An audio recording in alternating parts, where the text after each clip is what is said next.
नमस्ते भ्राता जी, स्वागत है आपका यूएसआरबी न्यूज़ में। और नमस्ते जी, नमस्ते जी, नमस्ते जी। हमारे दर्शकों को बता दूं, मैं हमारे साथ जुड़ चुके हैं पहलवान धर्मवीर जी, जो कि वैदिक सत्य सनातन धर्म फाउंडेशन के अध्यक्ष हैं।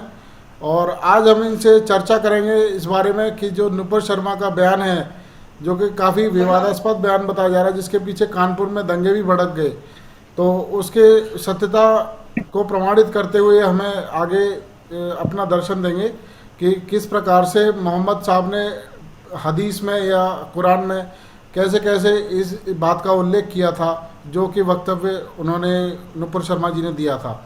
तो इसके बारे में मैं आपसे साक्षात्कार होना चाहता हूँ, और इस पे आप अपना विचार रखें कि ये कितनी सत्यापित बात है, जिसके पीछे जो मुस्लिम समाज है अपने आप को एक संयम भरे अंदाज में नहीं देख पा रहा है। धर्मवीर जी। जी, धन्यवाद। आपके सभी दर्शकों को मेरा नमस्ते। बहुत बहुत स्वागत है सभी भारत को नमस्ते। देखिए, ये जो है प्रोपगंडा चल रहा है, झूठ फैलाया जा रहा है। नूपुर शर्मा जी ने वही बात कही है जो इस्लामिक ग्रंथ कहते हैं, इस्लामिक किताबें कहती है, हदीस कहती है। उससे अलावा कुछ नहीं किया, और वो भी उनको उकसाया गया। आप देख रहे होंगे कि इस्लाम के जो लोग हैं, मानने वाले हैं, वो किस तरह से जो है शिवलिंग को किस तरह से मीम बना बना के जो प्रचार कर रहे हैं। भैया, क्रिया की प्रतिक्रिया होती है, वो भी इंसान है, आप भी इंसान हो।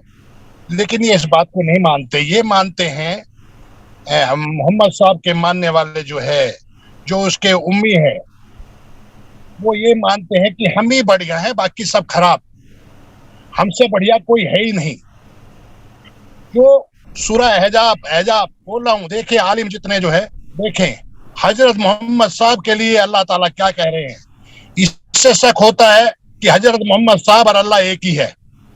अल्लाह ताला कह रहे हैं हजरत मोहम्मद साहब के लिए, सल्लल्लाहु अलैहि वसल्लम साहब के लिए, सूरह एहजाब की आयत नंबर 50 में कि ए मोहम्मद, तेरे लिए सब औरतें जायज है। तेरी मामा की, फुप्पी की लड़की, बहन की लड़की, चाचा की, मौसेरी, सब जायज है। जो युद्ध में तूने औरतें जीती हैं, लड़कियां जीती हैं जो युद्ध में, वो सब माले गनीमत है। और जो भी औरत चाहे तेरे साथ आना, वो भी सब तुझे जायज है। ये खुद अल्लाह कह रहे हैं, मतलब तेरे लिए सब जायज है। तो मोहम्मद साहब ने 6 साल की जब हजरत आयशा थी, हजरत आयशा से 6 साल की उम्र में जब वो गुड़ियों से खेलती थी, तो हजरत मोहम्मद साहब ने उनसे शादी करी।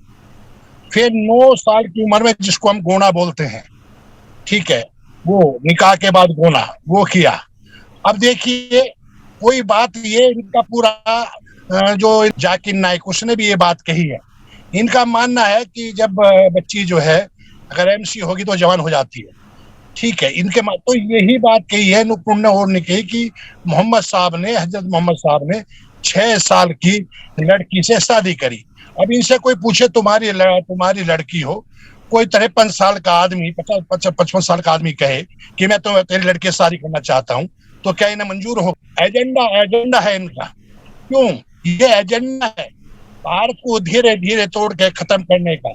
सबसे बड़े मूर्ति पूजक इस्लाम वाले हैं। आओ मैं साबित करता हूँ। सिर्फ गाली देना, गर्दन काट देंगे, क्या ये इस्लाम है? नुपुर शर्मा कह रहे हैं तुम्हारे साथ बलात्कार कर देंगे, गर्दन काट देंगे, पोरा पोरा काट देंगे, उंगली काट देंगे, हाथ काट देंगे। यही कर सकते हैं और कुछ नहीं कर सकते। ये इनकी बड़ी बेइज्जती होती है, दूसरे की बेइज्जती नहीं है। जब सबके सामने रोज कहते हैं अल्लाहू अकबर है, चार जिनकी जल्द का ज्यादा उनके सामने कहते हैं अल्लाह अकबर, अल्लाह सबसे बड़ा है, उससे बड़ा कोई है ही नहीं। इनको दर्द होता है, दूसरों को किसी को नहीं होता। नुपुर शर्मा ने कुछ भी अपनी तरफ से नहीं कहा, जो इनके ग्रंथ हदीस कहती हैं वही क्या है। और मैं कुरान से साबित कर दूंगा कि कुरान अल्लाह मुल्ला है नहीं। अल्लाह जो है वही मोहम्मद साहब है, और वही अल्लाह है।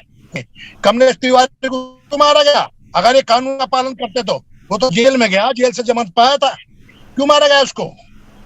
आज तक जितनी हत्या हो रही है इसी बात पे हो रही है। जैसे अमेरिका में विवेकानंद जी का एक वो किया था सम्मेलन, सभी मजहब वालों को बुलाया। ऐसे ही भारत में सभी देश के लोग जो हैं, सभी मजहब के लोग इकट्ठे हों और इकट्ठे होकर एक शास्त्रार्थ हो बड़े लेवल पे, शांति के साथ में, प्यार के साथ में, मानवता की भलाई के लिए जो सत्य हो उसको सब स्वीकार करें और जहां पाखंड असत्य हो उसको नकार दें, तभी इस विश्व का भला हो सकता है। बहन की आयतें तो मेरे कंठस्थ हैं।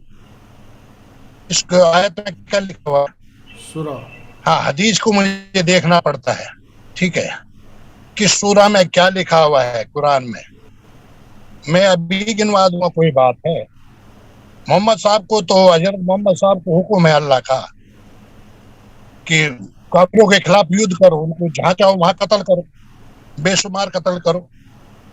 अच्छा, मैं आपसे एक बात पूछता हूँ, बताइएगा, अगर कोई मुजरिम हो यूपी में, कोई मुजरिम हो यूपी में और जीना हराम कर रखा लोगों का, तो उसको सरकार क्या करती है? उसको करती है तड़ी पार। इनसे पूछिएगा कि हजरत मोहम्मद साहब सल्लल्लाहु अलैहि वसल्लम साहब को क्यों निकाला था, क्या कारण था, और जिसको निकाला जाता है उसको क्या कहते हैं? फ्रांस में कोई कार्टून बना देता है, क्या इन्होंने हजरत मोहम्मद साहब को देखा, उसकी फोटो देखी है, उसी को मान लेते हैं, कहते हैं हम तो मूर्ति पूजक नहीं, सबसे बड़े मूर्ति पूजक तो यही है। कोई भी कार्टून किसी ने बना दिया, हजरत मोहम्मद साहब का कार्टून बना दिया, अब हम गर्दन काटेंगे, इसकी गर्दन काट देंगे, धड़ से अलग कर देंगे, ये इनका काम है। मूर्ति में जो है अपने प्रभु को मान रहे हैं, तो फिर क्या फर्क रहेगा? तुम वहां जाके मक्का में एक पत्थर के शैतान को पत्थर मारते हो, पत्थर मारने की परंपरा कहां से है? काफिरों को ये शैतान समझते हैं।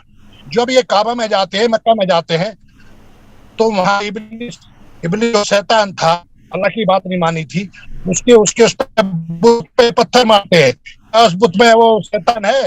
क्या चोट लगती है अगर उसमें शैतान है उस पत्थर के स्तंभ में? तो फिर मूर्ति में परमात्मा क्यों नहीं? तो हिंदू कहाँ गलत कर रहे हैं? मोहम्मद साहब ही अल्लाह है और अल्लाह ही मोहम्मद साहब है, कोई इधर से उधर है ही नहीं। गारंटी कह रहा हूँ, सामने प्यार के साथ में कह रहा हूँ। ये तोड़ फोड़ मचाने से कौन मचाता है? अपने घर में तोड़ फोड़ कौन करता है? तो पागल होता है, ठीक है, या उसको अपने घर से प्यार नहीं है, वही तोड़ फोड़ करता है। जिसको अपने घर से प्यार है वो तोड़ फोड़ नहीं करता, वो बैठ के बात करता है, कानून के थ्रू बात करता है। ऐसे नहीं पत्थरबाजी, बम फेंक दिए, पेट्रोल बम, देखा नहीं पीछे दिल्ली में क्या हुआ? तो नूपुर शर्मा पे के लिए कितना उल्टा सुल्टा बोला जा रहा है। क्या हिंदू सामने आ रहे हैं? अरे वो रोड पे आ रहे तो हिंदू आओ करोड़ों रोड पे, आके ये करो रोड पे। ये हमारी बहन के लिए एक शब्द बोला गया तो हम मैं भी फिर जो एक ये बड़ा कह रहे हैं सवाल उससे और ज्यादा करना कर चाहूँगा देते हैं। आपसे कि आज के समय में हाँ, हम ज़्यादातर देखते हैं यूट्यूब पर और दूसरे जगह पर कि रामचंद्र जी के बारे में कोई भी सवाल उठा देते हैं, और आम जनमानस में से भी कोई भी सवाल उठा दिया जाता है रामचंद्र जी के ऊपर।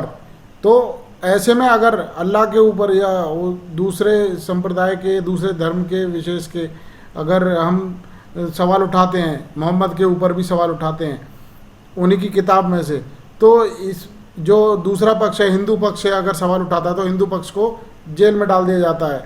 लेकिन अगर रामचंद्र जी के ऊपर सवाल उठाता है दूसरा पक्ष, विशेष पक्ष जो है, तो उनको जेल में नहीं डाला जाता है। तो इस पर आप क्या कहना चाहेंगे? एक बात बताइए, गुंडों के सामने सज्जन बोलने की हिम्मत होती है आज के युग में?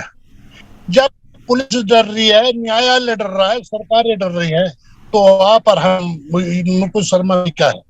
कोई भगवान राम के लिए कितने रामायण लिख दी? देश एक कानून है, सिर्फ वाल्मीकि रामायण के अलावा कोई भी रामायण इस देश में नहीं रहनी चाहिए। नवबोध बन रहे, वो कुछ भी कह रहे, जो मर्जी आया वो राम को कुछ कह रहा है, सीता माता को कुछ कह रहा है, सबको उल्टा सुल्टा होता जा रहा है। कहां तक बर्दाश्त करेगा कोई? लेकिन हिंदू के कुछ जू चलने वाली नहीं है। मैंने पहले भी कहा था, फिर कह रहा हूँ, सेकुलर शब्द का मतलब है परमात्मा को गाली देना। मुसलमान कभी सेकुलर नहीं। एक आयत है उसमें बोलते हैं, ठीक है, सूरा काफरून की आयत नंबर 6 कि तेरा दीन तुझे मुबारक है, मेरा दीन मुझे मुबारक। बोला कि अगर ऐसा है, अगर अल्लाह का कलाम है, अल्लाह कह रहा है, तो इसका मतलब अल्लाह ने दुनिया को नहीं बनाया। और वही कुरान में कह रहा है कि एक ही दीन है जिसका नाम इस्लाम। मतलब अपनी जगह टिकता ही नहीं अल्लाह, इसलिए अल्लाह ही मोहम्मद साहब है और मोहम्मद साहब ही अल्लाह है और कुछ भी नहीं है। और सामने साथ साथ करो बैठ के, बाकी मार देंगे, काट देंगे, ये कर देंगे, वो इसके अलावा कुछ आता नहीं, चलिए मारने धर्मवीर जी, काटने बहुत के बहुत अलावा। धन्यवाद आपका, आपने हमें समय दिया, आज अपना कीमती समय निकाला हमारे लिए। तो इस विषय पे प्रकाश डालने के लिए नमस्ते बहुत बहुत जी, धन्यवाद आपका। जय